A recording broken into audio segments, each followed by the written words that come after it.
Google's agentic AI assistant, Spark, can now integrate with Chrome web browser. Hey GadInsiders, welcome to your Tech Hub. Once logged into Chrome, Spark can use your logged-in accounts and saved passwords to handle menial web errands. This is a modern AI tool, so the tedious web errands that Spark handles may revolve around researching flight options and starting the booking process. The company did suggest that it could also be used for scheduling viewings of apartments. Those are the only two use case examples provided by Google. Along with these examples, Google has noted some safety features as well. For those who worry about handing off their passwords and login information to an AI assistant, the company says there are tools in place to protect against prompt injection, which is when prompts are hidden on malicious websites and user-generated content. These prompts can force the assistant to take unwanted actions, such as initiating financial transactions or exfiltrating sensitive data. Though Google hasn't provided concrete details on these safety tools, other than saying it's investing in a layered defense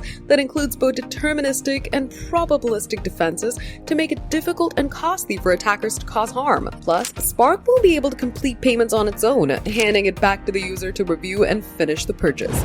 Now that's good to know. This new feature is rolling out now in the US, with more regions to come in the future. And not everyone will get it even then, as the company just expanded Spark access to Google AI Pro subscribers in over 160 countries. The AI assistant also integrates with Google's Workspace apps. For more updates, subscribe to GadInsider, like and share the video, and don't forget to press the bell icon so you never miss any update.